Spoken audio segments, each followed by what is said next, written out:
현재 우리는 사순절 기간을 지나가고 있습니다. 특별히 사순절 기간 동안 우리들의 인생의 방향이 어디로 가고 있는가, 나는 주님의 십자가를 어떻게 생각하고 있는가 돌아보시는 시간이 되시길 주님의 이름으로 축원을 드립니다. 혹시 이러한 경험을 하신 적이 있으신가요? 너무 목말라서 물 한 잔만 마시면 소원이 없겠다라는 생각을 가지신 적이 있으십니까? 제가 어렸을 때 한여름 무더운 날 놀이터에서 뛰놀다가 집에 돌아왔는데 너무나도 갈증이 심해서 그냥 아무 물이나 식탁 위에 있는 누가 먹다 남은 물 같아요. 근데 그거를 그냥 확 벌컥 들여 마셨던 기억이 있습니다. 근데 그때 느꼈었던 갈증이 머릿속으로 지금도 생각날 정도로 심했었는데 그 물 마시니까 너무나도 소중하고 행복했다라는 기억이 납니다. 아마도 여러분들도 이러한 물이 없으면 정말 안 되겠다라고 싶은 갈증을 느껴보신 적이 있으실 것입니다. 그런데 오늘 본문에 나오는 이스라엘 백성들은 영적인 갈증, 영적인 목마름 가운데 있었던 사람들이었습니다. 우리가 읽은 이사야서 55장 말씀은 우리들의 이러한 영적인 갈증에 대한 상태를 말씀을 통해서 잘 나타내 주십니다. 바벨론 포로 생활을 하고 또 고난의 시간을 보내고 있었던 이스라엘 백성들은 육체적으로도 그렇고 너무 지쳐 있었고 영적으로도 너무 공허했었던 상태였습니다. 삶은 마치 사막 가운데 서 있는 것 같았고 영혼은 목마름에 시달렸습니다. 그런 어려움 속에서 포로 생활에 지쳐 있는 이스라엘 백성들에게 하나님은 이렇게 말씀하십니다. 오라 너희 목마른 자들아 물로 나오라. 당시 백성들은 단지 몸이 지친 것뿐만 아니라 삶의 방향도 그렇고요, 영혼의 목적을 잃은 채 방황을 하고 있었습니다. 하나님을 떠난 삶은 사막에 있는 인생과처럼, 그리고 어떠한 생수와 같은 은혜를 발견할 수 없다라는 것을 저와 여러분들도 잘 아실 것입니다.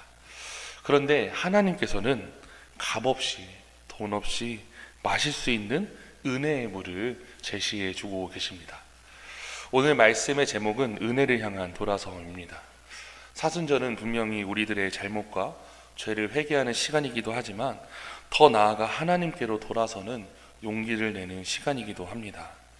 특별히 오늘 말씀을 통해서 은혜를 향해 돌아서는 세 가지 방식을 잘 표현해 주시는데, 이 세 가지의 돌아섬의 방식을 바라보면서 우리들의 삶 가운데 건져주시는 은혜 자리 가운데 인도해 주시는 하나님의 은혜가 가득한 시간이 되길 주님의 이름으로 축원을 드립니다.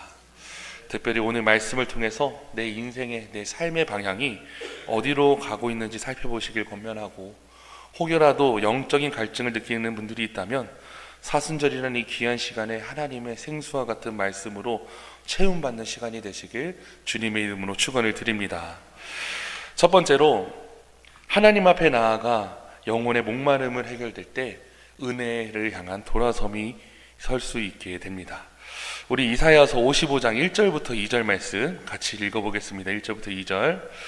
오라 너희 모든 목마른 자들아 물로 나오라. 돈 없는 자도 오라.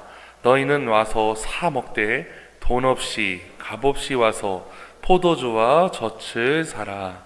너희가 어찌하여 양식이 아닌 것을 위하여 은을 달아주며 배부르게 하지 못할 것을 위하여 수고하느냐. 내게 듣고 들을지어다. 그리하면 너희가 좋은 것을 먹을 것이며 너희 자신들이 기름진 것으로 즐거움을 얻으리라. 아멘. 말씀을 자세히 보면 하나님께서는 포로 생활로 인해서 지치고 낙담했었던 이스라엘 백성들을 향해 분명히 얘기하십니다. 오라 너희 목마른 자들아 물로 나오라. 이렇게 초청을 하십니다. 이 말씀은 단순히 마실 물이 부족한 사람들을 부른다는 차원을 넘어서 영혼이 메말라 있는 이들을 향한 하나님의 사랑의 호소임을 알 수가 있습니다. 사랑하는 성도 여러분, 우리들의 인생의 갈증, 영혼의 갈증이 어디서 나타나는지 아십니까? 그것은 바로 하나님과 멀어질 때 그러한 문제가 생긴다는 것을 기억하시기 바랍니다. 우리가 하나님과 멀어질 때 그러한 문제가 우리의 인생에 찾아오게 됩니다. 바벨론 포로를 끌려갔었던 백성들은 육신의 피로도 컸습니다. 그런데 더 컸던 것은 무엇보다도 하나님을 떠나 있는 영적인 목마름이 그들에게 너무나도 가득했기 때문에 큰 절망이 있었다라는 거예요. 그런데 그때 하나님은 그들을 외면하지 않으시고 물로 나오라라고 이야기하십니다. 이것은 영원한 생명이 되시는 주님 앞에 나아갈 때 우리의 인생의 갈증이 그리고 영혼의 갈증이 해소됨을 이야기해 주신다라는 겁니다. 우리들이 기억해야 될 것은 오늘날 우리들의 인생 역시 너무나도 뜻대로 풀리지 않는 문제를 만나거나 영혼이 사막처럼 버석거리는 갈증을 경험할 때 하나님을 찾아야 됨을 기억하시기 바랍니다. 하나님 앞에 서시기 바랍니다. 문제는 대부분의 사람들이 그 갈증을 해결하기 위해서 세상의 것, 예를 들면 재물이라든지 명예라든지 인간관계라든지 다른 것으로 마음을 채우려고 하는데 문제가 있습니다. 분명히 그것들도 위안을 주기는 합니다. 하지만 그거는 일시적인 위안이 될 뿐 영혼의 깊은 곳의 갈급함을 해결해 주지 못한다는 데 문제가 있다는 것을 기억하시기 바랍니다. 하나님께서는 이러한 영적인 목마름을 겪고 있는 이스라엘 백성들을 오늘도 살아가는 우리에게 또 동일하게 오라고 말씀하십니다. 이 부르심에 하나님의 부르심에 응답하시는 저와 염되시길 주님의 이름으로 축원을 드립니다. 우리에게 오라라고 말씀하시는 이 말씀은 단순한 제안이 아니라 하나님 품으로 돌아오라고 하는 결단을 촉구하시는 하나님의 말씀이 되십니다. 우리들의 인생의 목마름이 해결될 수 있는 것, 그 답을 분명히 제시하고 계시며 은혜의 생수로 초대하고 계심을 기억하시기 바랍니다. 특별히 말씀을 자세히 보면 돈 없이 값 없이라고 쓰여져 있어요. 돈 없이 값 없이 마실 수 있다라는 표현이 있습니다. 이것은 하나님께서 이미 모든 값을 지불해 주셨다라는 뜻을 가지고 있습니다. 그렇기 때문에 우리들은 오직 믿음과 순종, 그냥 하나님 앞에 나아가기만 하면 된다라는 그 단순한 요구만을 응답만 한다면 하나님께서 우리에게 은혜로 채워주신다라는 것을 여러분들 기억하시기 바랍니다. 우리들에게 있어서 가장 중요한 점은 아무리 귀한 물이 주어져도 우리가 실제로 그 물에 가지 않으면 갈증은 해소되지 않습니다. 요한복음 3장하고 4장에는 예수님을 만났었던 사람들의 이야기가 한 명씩 등장을 합니다. 3장에는 니고데모라는 사람이 예수님을 만났고 4장에서는 잘 아시는 우물가의 여인이 예수님을 만납니다. 이 두 사람은 차이점도 있고 공통점이 있습니다. 차이점은 니고데모는 남자였고 우물가의 여인은 여자였습니다. 니고데모는 유대인이었고 우물가의 여인은 사마리아인이었습니다. 니고데모는 바리새파 지도자였고 우물가의 여인은 남편이 5이나 있었던 사연 많은 가련한 여인이었습니다. 니고데모는 예수님을 찾아왔고 우물가의 여인은 예수님이 찾아가셨습니다.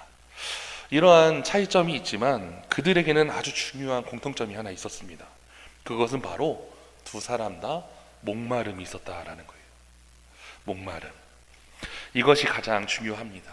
우물가의 여인은 인생의 문제를 해결하기 위해서 자기 스스로 노력했지만 우물가에서 예수님을 만날 때까지는 영적인 목마름이 전혀 해결하지 못했습니다.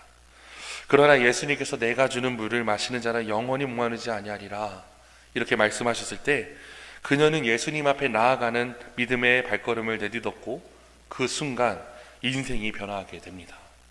이처럼 하나님 앞에 나아가는 것, 나를 지치게 하는 환경이나 죄된 습관을 뒤로하고 새로운 삶을 향해 주님께 이동하는 것, 그것이야말로 우리들의 문제를 내가 해결하려는 시도가 아니라 하나님께서 주시는 은혜를 구하고 의지하는 용기 있는 행동임을 기억하시기 바랍니다. 사랑하는 성도 여러분, 우리들은 모두 다 크고 작은 인생의 사막을 경험하고 살아갑니다. 그러나 사막 한가운데서 길이 없어 보일지라도 하나님은 여전히 우리를 부르고 계신다는 것을 기억하시기 바랍니다. 특별히 하나님의 부르심에 응답하시고 하나님 앞에 나아가실 때 우리가 겪는 영적인 목마름은 비로소 해갈될 것이고 새로운 기쁨과 소망이 솟아나게 될 줄 믿습니다. 특별히 사순절은 이처럼 하나님께로 돌아서는 시기입니다. 혹시 삶의 무게가 짓눌려서 갈증에 허덕이고 계신다면 돈 없이 값 없이 부어주시는 하나님의 은혜를 믿고 한 걸음 나아가시기 바랍니다. 그 걸음이 바로 회개의 시작이며 하나님의 풍성한 생수를 경험하게 되는 출발점이 된다라는 것을 기억하시기 바랍니다. 언제나 우리의 삶 가운데 하나님의 생명수로 충만해지는 복을 누리시길 주님의 이름으로 축원을 드립니다.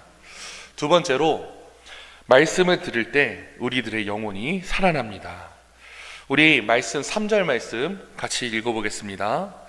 너희는 귀를 기울이고 내게로 나와 들으라. 그리하면 너희의 영혼이 살리라. 내가 너희를 위하여 영원한 언약을 맺으리니 곧 다윗에게 허락한 확신한 은혜니라. 아멘. 하나님께서는 분명히 말씀하셨습니다. 너희는 귀를 기울이고 내게로 나오라. 내게로 나와 그리하면 너희 영혼이 살리라 라고 분명히 말씀해 주셨습니다. 우리들의 인생을 살아가다 보면 영혼이 무언가 갈급해하는 순간들을 자주 만나게 됩니다. 육신의 필요라든지 어려움은 잠깐의 휴식이나 대화로도 어느 정도 해소할 수 있지만 정작 영혼이 멘마를 때는 어떻게 해야 할지 몰라 방황하는 경우가 있습니다. 근데 여기서 하나님은 우리에게 분명한 해답을 가르쳐 주십니다. 귀를 기울이고 내게로 나와라. 하나님의 말씀을 뭐하래요? 듣는 것에 대해서 강조해 주십니다. 사랑하는 성도 여러분, 기억하시기 바랍니다. 하나님의 말씀을 따라 사는 것이 복입니다. 하나님의 말씀을 듣는 것이 은혜입니다. 세상의 것이 아닌 하나님의 말씀을 내 삶의 기준으로 삼아 사는 것이 바로 우리를 향한 하나님의 놀라운 축복임을 기억하시기 바랍니다. 성경에서 말하는 듣는다라는 것은 단순한 소리를 인지하는 것에 의미를 두지 않습니다.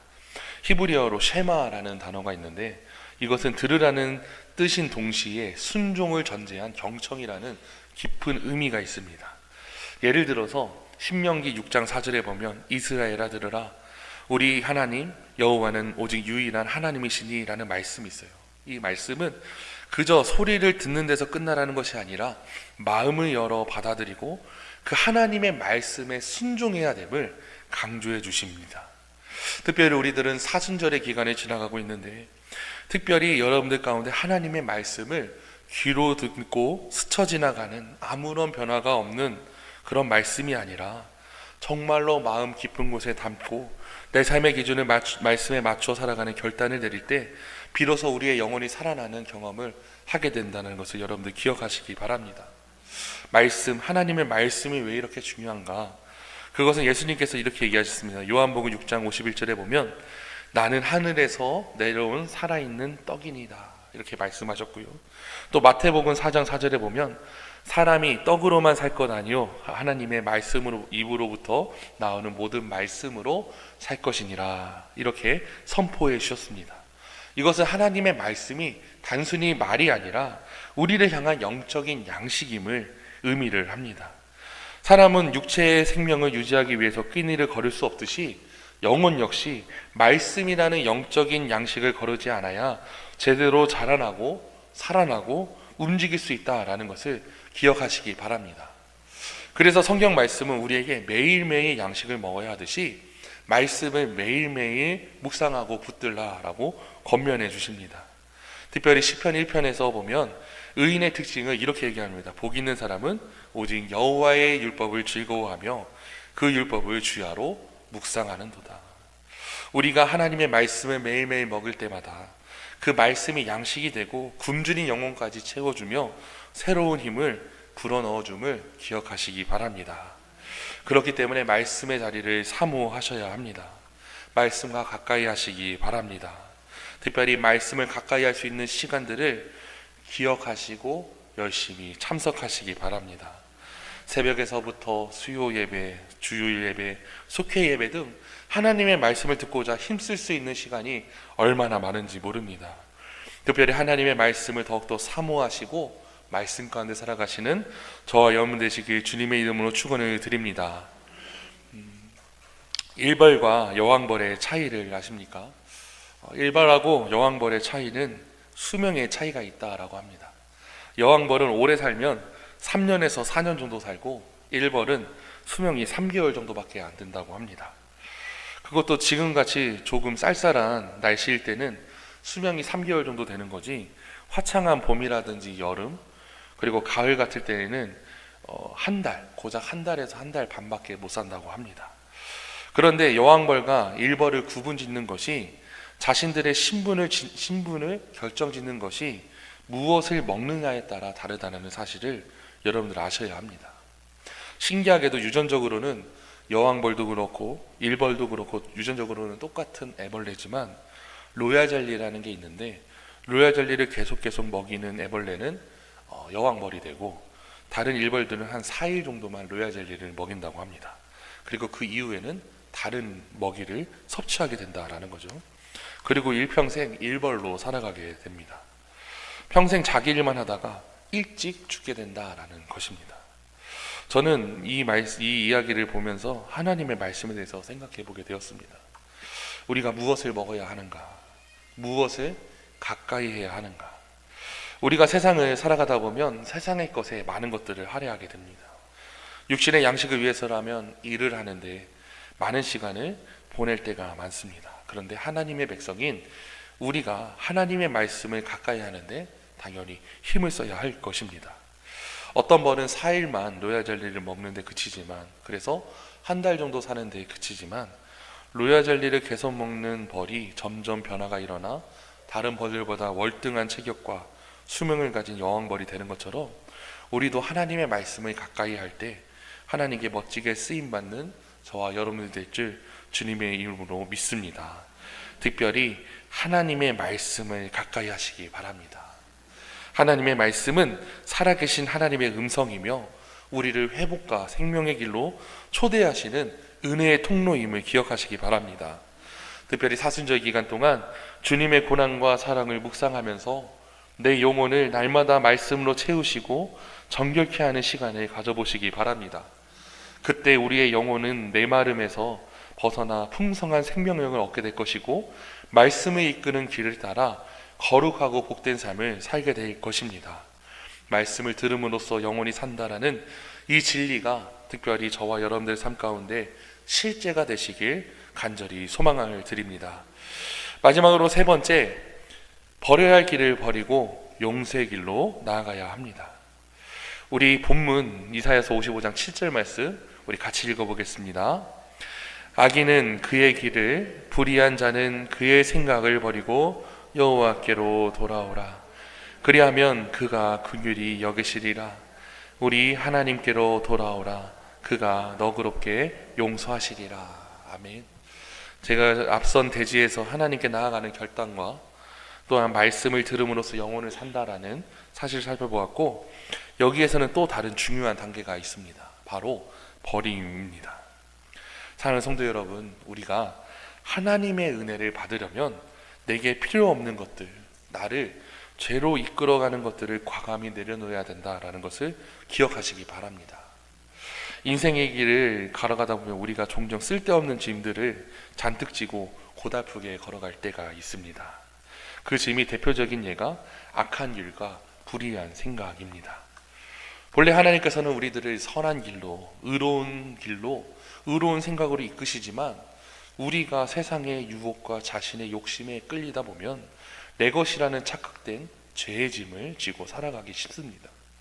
악한 길은 우리들의 잘못된 습관, 죄된 행동, 하나님을 멀리하는 삶의 태도 등을 의미하고, 불의한 생각은 타인을 향한 정죄하거나 미워하는 마음, 교만함, 시기, 하나님의 뜻과 무관한 자만심 등을 의미를 합니다. 그런데 이 모든 것들은 결국 하나님의 생수, 하나님의 은혜를 거부하고 내 영혼을 더욱더 깊은 갈증과 피로로 이끈다라는 것을 기억하시기 바랍니다. 그렇기 때문에 하나님은 분명히 이야기하십니다. 버려라 라고 단호하게 말씀하십니다. 7절 이후에 8절 9절에 이렇게 말씀이 이어집니다. 우리 같이 읽어보겠습니다. 이는 내 생각이 너희의 생각과 다르며 내 길은 너희의 길과 다름이니라. 여호와의 말씀이니라. 이는 하늘이 땅보다 높음 같이 내 길은 너희의 길보다 높으며 내 생각은 너희의 생각보다 높음이니라. 아멘. 우리가 악한 길과 불의한 생각에 갇혀서 살아가다 보면 하나님의 높은 길과 하나님의 지혜를 결코 이해할 수 없습니다. 왜냐하면 사람의 관점에만 세상을 바라보고 하나님의 크신 계획과 하나님의 놀라운 생각은 전혀 들어올 틈이 없기 때문입니다. 그러나 여러분들 기억하시기 바랍니다. 버림이라는 것은 내 생각이 아닌 하나님의 생각을 받아들이겠다라는 결단의 행동입니다. 내 뜻이 아닌 하나님의 길을 걷겠다라는 의지의 표현입니다.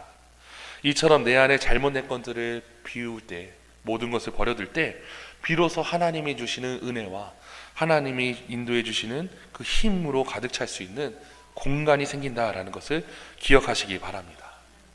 그 당시 사실 이스라엘 백성들은 바벨론 포로로 끌려가서 오랜 기간 동안 그 땅의 문화와 방식을 경험했습니다. 바벨론은 화려한 문명, 그리고 강력한 권력 구조, 풍요로움 속에서 숨어있는 우상 숭배가 너무나도 가득했었던 곳이었습니다. 백성들은 바벨론의 습관에서 익숙해지면서 원래 하나님의 백성으로서의 정체성을 점점점 잃어가게 됩니다. 그런데 하나님의 나라의 방식은 전혀 다릅니다. 하나님은 사랑과 의로, 그리고 거룩함, 긍휼, 이런 것들을 통하여서 이스라엘 백성들을 다스리십니다. 그리고 그것이 하나님의 높은 길이며 사람과는 비교할 수 없는 하나님의 높은 생각이십니다.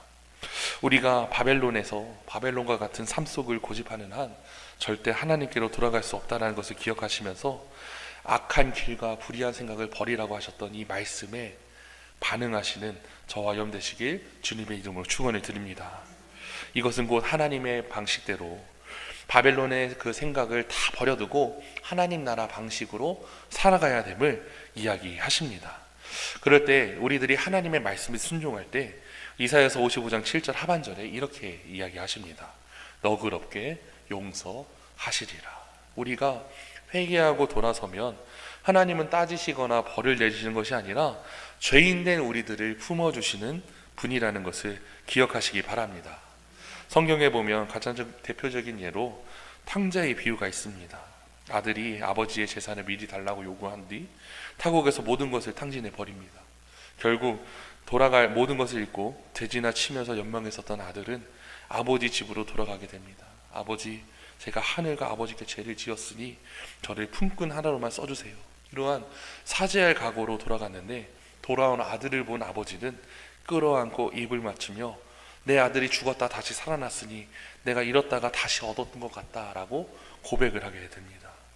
아무리 큰 죄를 지었어도, 아무리 큰 죄를 범하였어도 진정한 회개와 돌아섬이 있다면 하나님은 우리를 한없이 사랑으로 받아주신다는 사실을 여러분들 기억하시기 바랍니다. 바로 이것이야말로 너그럽게 용서해 주시는 하나님의 마음이십니다. 결국 우리가 버려야 할 악한 길과 불의한 생각을 버릴 때 그것은 아무런 소용이 없는 것이 아니라 오히려 우리들을 얽매고 무겁게 만드는 짐임을 기억하시며 특별히 그 모든 것들을 버려두고 주님 앞에 주님과 동행하시는 저와 여러분 되시길 주님의 이름으로 축원을 드립니다. 말씀 마무리하겠습니다. 특별히 이사야서 55장을 통해서 세 가지의 돌아섬을 보았습니다. 이것은 우리를 향한 하나님의 사랑의 초대이자 잘못된 길과 생각을 버리고 은혜의 말씀과 용서의 길로 돌아오라는 하나님의 강력한 호소가 담겨져 있습니다. 특별히 사순절을 지나가시면서 하나님께서 준비하신 돈 없고 값없이 주시는 은혜를 붙드시고 말씀으로 영원히 살아나는 기쁨을 맛보시며 버려야 할 것들을 과감히 버리고 너그럽게 용서하시는 하나님 품 안에 동행하시는 저와 여러분 되시길 주님의 이름으로 축원을 드립니다. 기도하겠습니다.